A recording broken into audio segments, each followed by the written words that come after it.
सम्माननीय अध्यक्ष महोदय, वैदेशिक रोजगारीबाट अर्थतन्त्रमा सहयोग पुर्याउने भए पनि यससँग जोडिएका विभिन्न समस्याहरूले नेपाली कामदारहरू कठिनाइमा पर्ने गरेका घटनाहरूले हामी दुखी छौँ र सुधारको प्रयास पनि गरिरहेका छौँ।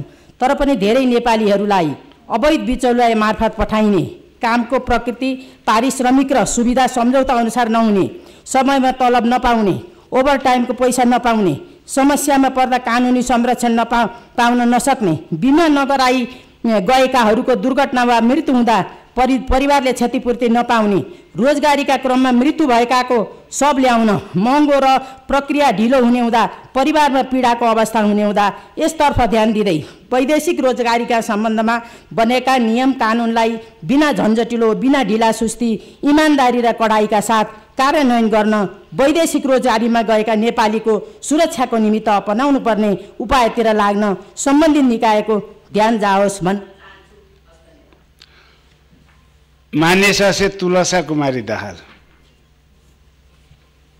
सम्माननीय अध्यक्ष महोदय, हाम्रो देशको तराई क्षेत्रमा सर्पदंशको जोखिम अहिले बढेको छ। सर्पदंशको जोखिम बढी मात्रा महिला र बालबालिकाहरू चाहिँ परिरहेका छन्।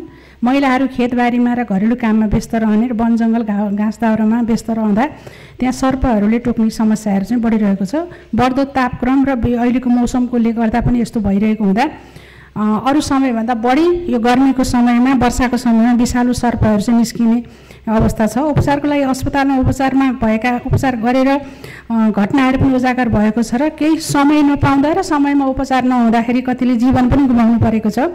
तराई क्षेत्रमा गोमन, करेत र भाइपर जस्ता विषालु सर्पले टोकेकोमा जीवन जोगाउन कठिन भइरहेको छ। सर्पहरू विषालु र विषरहित दुई प्रकारका हुन्छन्। विषालु सर्पले टोक्दा मस्तिष्क र स्नायु प्रणालीमा समेत असर परेर मान्छेको मृत्यु भइरहेको छ। सर्पले टोक्दा गाउँघरमा घरेलु उपचार गरिन्छ। यो विश्वासिलो छैन, भरपर्दो पनि छैन। तुरुन्त नजिकको अस्पताल लैजानुपर्छ र सबै अस्पतालमा। मान्य सदस्य माया प्रसाद शर्मा।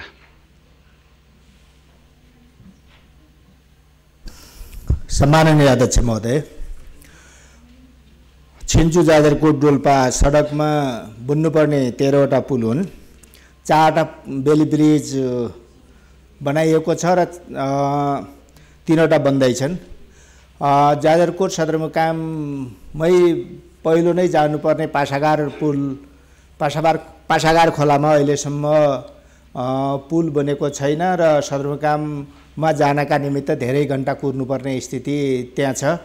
त्यसकारण यी पुलहरू कति वर्षपछि बन्ने हुन्? अध्यक्ष मार्फत म सरकारको जवाब माग्न चाहन्छु। यस्तै गरेर रुकुम जाजरकोट जोड्ने पुल त्यो धेरै पटक भनिसकियो। अहिले कति बेला बन्यो त्यो मध्य पहाडी लोकमार्गको? त्यो धेरै उठाउँदा पनि हैरान पर्ने स्थिति आइपरेको स्थिति छ। यसको जवाब सरकारसँग माग्न चाहन्छु। धन्यवाद। मान्य सदस्य सुमित्रा बिसी।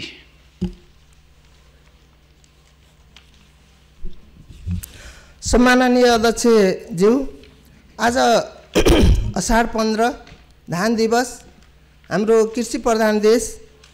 यसपालि सबैले धेरैभन्दा धेरै धान फलाउन सफल हुँ भन्ने म शुभकामना दिन चाहन्छु। यस्तै गरेर भर्खरै प्रकाशित एसीको परीक्षामा राम्रो नतिजा आएकोले, गत वर्षभन्दा 13% बढी नतिजा आएकोले यो शिक्षामा सुधार भएकोमा म खुसी व्यक्त गर्दै देशभरिका सम्पूर्ण विद्यार्थी भाइ बहिनीहरूलाई आगामी दिनको प्रगतिको साथै एसईमा सफलता प्राप्त गर्नुभएकोमा हार्दिक बधाई भन्न चाहन्छु भन्दै धन्यवाद।